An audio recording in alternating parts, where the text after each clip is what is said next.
I'll go ahead. I'll go ahead and start just in the interest of time. When we set this up, I didn't realize how alone I would feel out here. Hi, all of you. Welcome. Thank you for being protective of the floor. It actually has 2 coats of polyurethane on it, so it would be hard to hurt it. But the company's coming back tomorrow for the last coat. So while they're coming out, I'll say welcome to the 68th academic year at the country school. It's off to a good start. We're excited about how things are going. We make a pledge. There's a famous teacher here, Marquette Knowlton, who would talk about every year better, better, better. And the idea is one of continuous improvement in all we do. And all we do academically, all we do socially, all we do artistically, and so forth. So the idea is that by the time your children graduate, whether a year or 11 years or something in between, the school's stronger when you leave it behind and your child leaves it behind than when you arrived. And we want you to feel that commitment all the time. So engage with us, ask us questions, offer observations, criticisms, applause, to keep us improving constantly, if you would. In a moment, I'll call on Alicia. I saw Alicia here. I want to make sure. Alicia's here representing PTA. She's here. She's coming. Good. Okay, good. She's here. I saw her. And then Michaela Darling, I'll call on you, representing parent, board, and annual fund, which is thank you. And then we're going to have a quick ribbon cutting to officially dedicate the floor. And when we first did this, they were delayed a little bit. The idea was, then tomorrow the kids will be on it. Well, it'll be a week from now. We'll have the ribbon cutting anyway. What I'm hoping you'll see as you go out in your classrooms, I hope what you've experienced so far this year, or for those of you who are returning families, what you've experienced over multiple years, is a world here at school built for students so they can take on the world. That's our DNA, that's our mission, is to so empower them, help them find their voices, help them know their voices matter, teach them assertion, teach them self-advocacy, give them confidence, that they can go out and tackle anything. And the way we do that is not necessarily through individual academics, but through an individual approach. You have to teach a class somewhat collectively, but you tailor the expectations of the class to each student. And what I think is our faculty, who are so masterful, know each child so well that they aren't going to ask a child to do anything they can't do. That's going to be frustrating. But on the other hand, the classes are so small, the advisor groups are so small, the teams are so small, the course is so small, and so forth, that they're not going to let that child get away with giving less than their best effort. And the accumulated effect of that day in and day out, week in and week out, or year in and year out, is, I think, monumental. And so rather than a school rather than a situation where you pass your child on from a preschool to an elementary school to an intermediate school to a middle school, it's all here. The teachers communicate about each child, how to reach each child, how to stretch each child, how to support each child, and how to engage each child. And I think the effect of that over multiple years is tremendous. So that's what I'm hoping you're finding, that you experience, and as you'll hear in class tonight, is the individual attention, the confidence, the self-advocacy. And this is our year of assertion. And I won't call attention, but we have one enterprising young person who is going around and he's already lobbying a second grader, Sherry Riviere knows this, lobbying to have a time that we have letters of appreciation to students. And we've had letters of appreciation to faculty, but he wants it to students. And I thought, well, that is just so absolutely genuine, sure. So I turned it back to Mr. Riviere, let's teach leadership. Someone broke the code and said, he's asking if he does this, do you think he'll get dressed down? Probably, because we're the country school, you'll get a dress down there.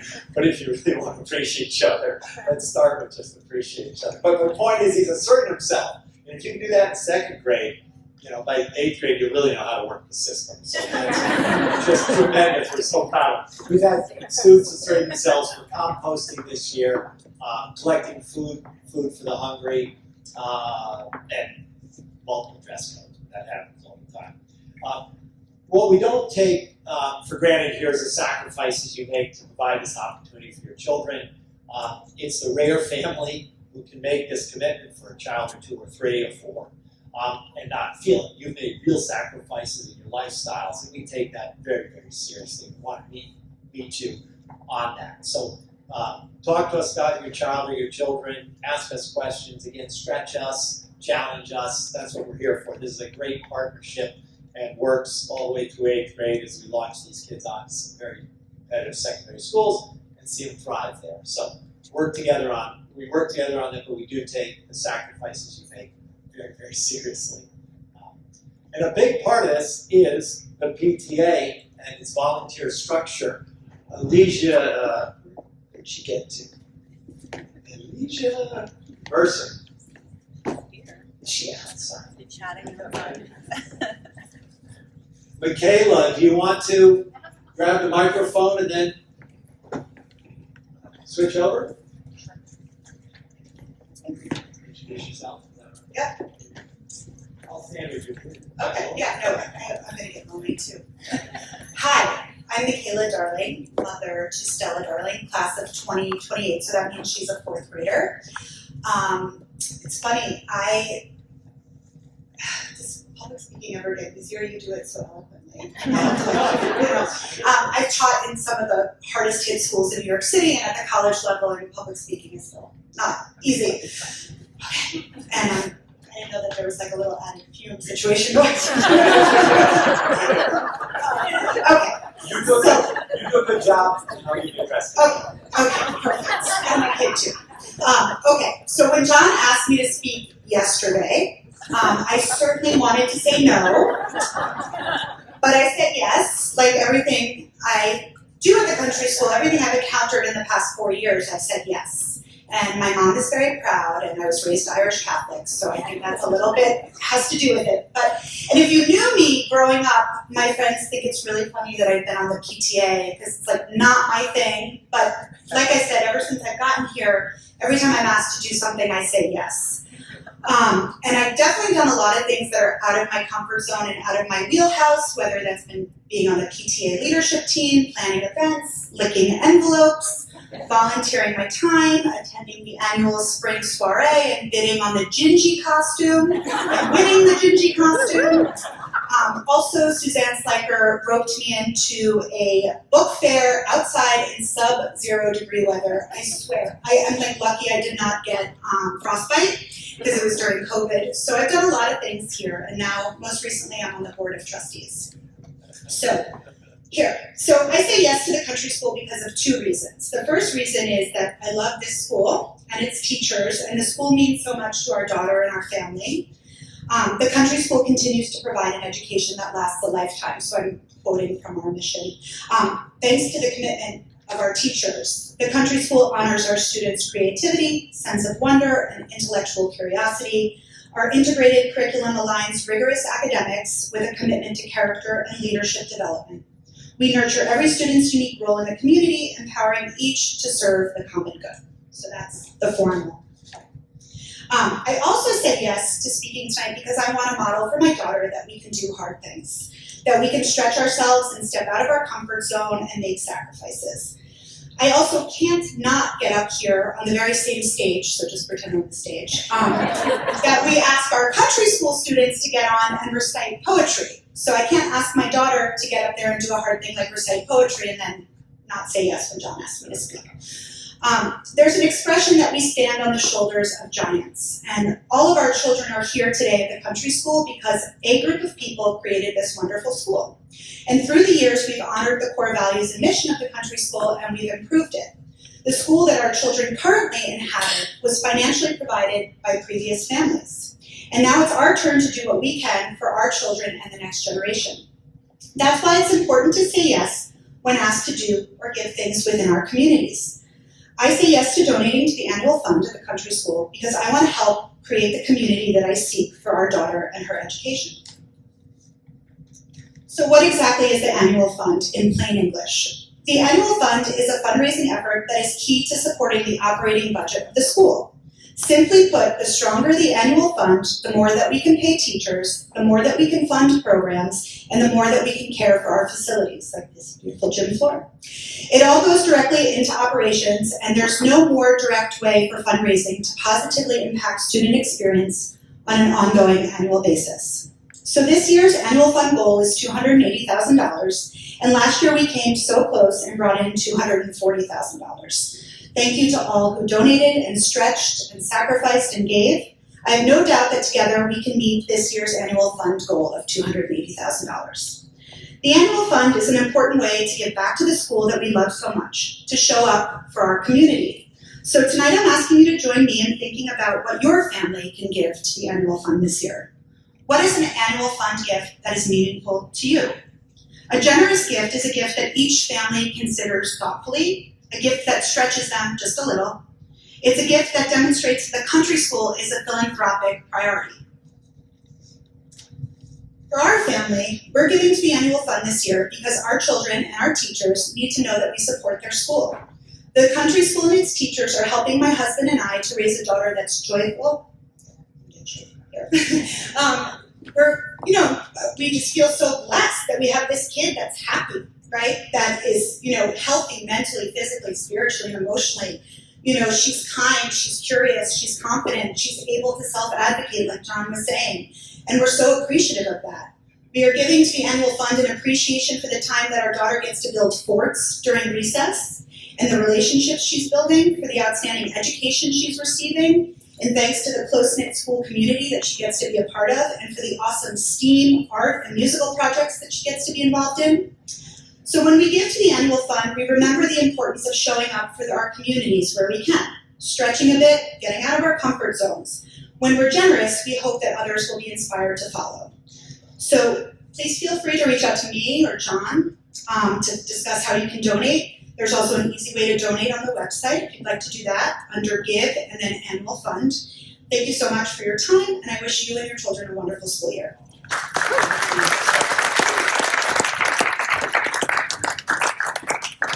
Thank you, Michaela. Did Alicia get in here? Oh, okay. Well, Alicia represents, she's one of the co-chairs of the PTA, and you are all members of the PTA automatically. That comes with your involvement in the school.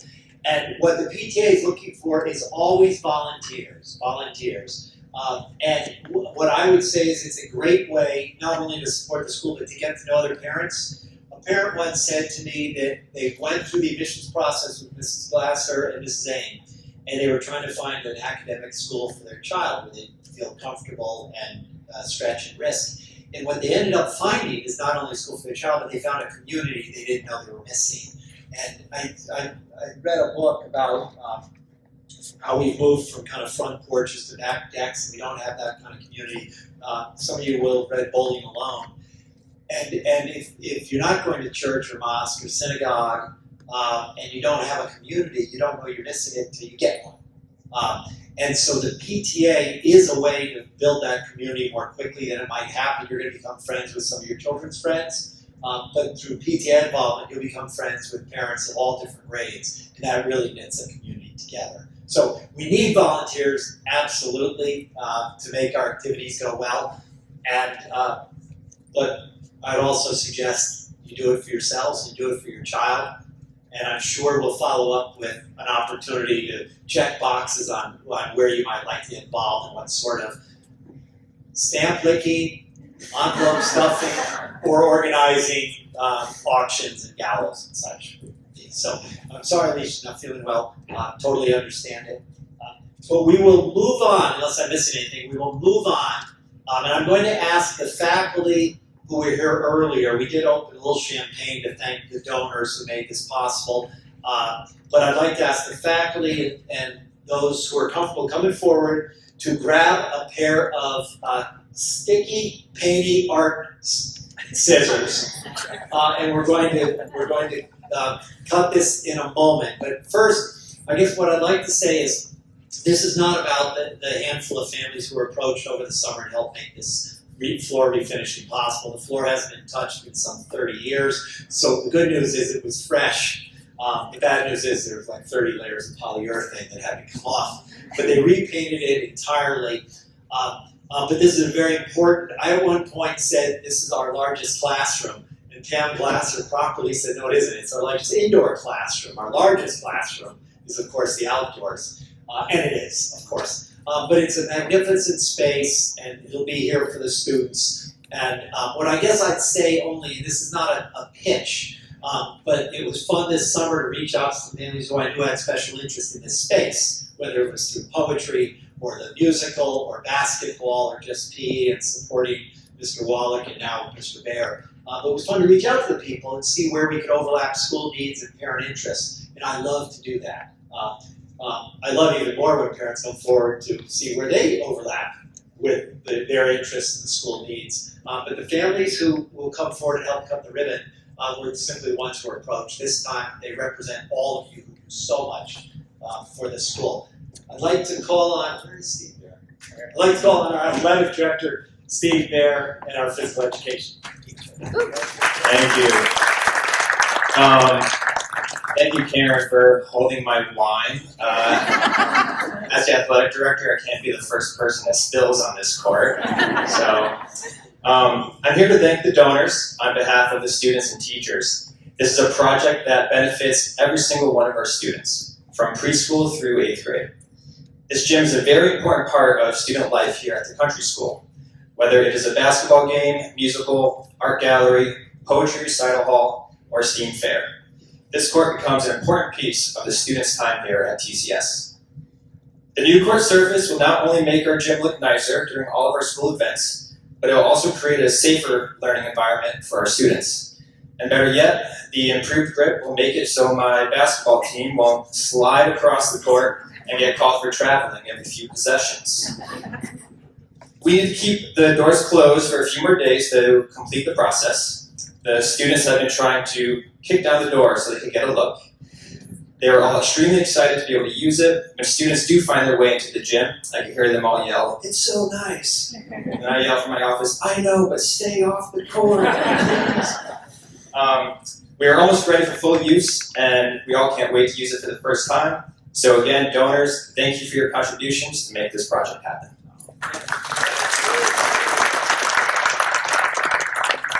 Coincidentally, I got this, and it piggybacks on what you said, Steve.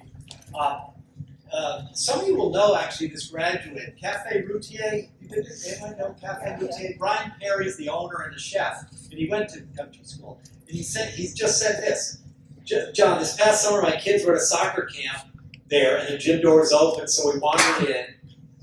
Should just, it was. And I was telling all my daughters that we would one day play on the floor hockey one day, basketball the next day, study for a school play the next, a dance that night, a fundraiser, and a classroom day. That gym got a lot of action. He doesn't know anything about this floor being done. He just happened to send this for another reason. You'll see why. And I'm like, so my kids wander over to the trophy case and they say, "Are you in there, Dad?" And I'm like, "Well, not sure." And we're looking at Blammo right in front is a little silver bowl with my name on it. And it looks like the one I took home for a year before I returned to the next person. I picked my littlest up and almost hang her upside down to read the names off the bottom of the bowl. And she says, "Brian Perry, 1984. And all my kids are clapping for me. I felt like a champ. Just another little moment that enriches my life at that school. My little girls clapping and hugging their dad over a little cup he earned many moons ago. That's the country school to me that set me on the right path." God, I can't know I'm crying. But anyway, coincidentally, right? This space gets used so much. So anyway, to get you off the class, what I'd like to do then is formally ask those who help make this possible and the teachers who use this so often to just come forward and we'll clip the ribbon.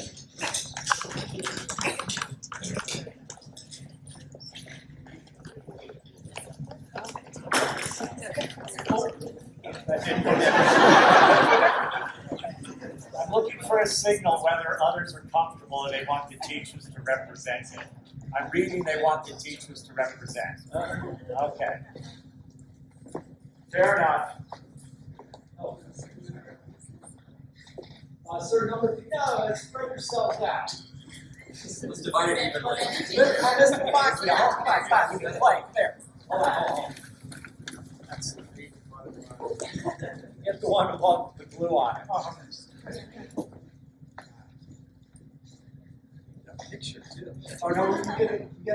off your video, Mr. Wamakia? It's on. You're good. A photo. Yeah, we're good. Right over there. Yes. 1, 2, 3, snip.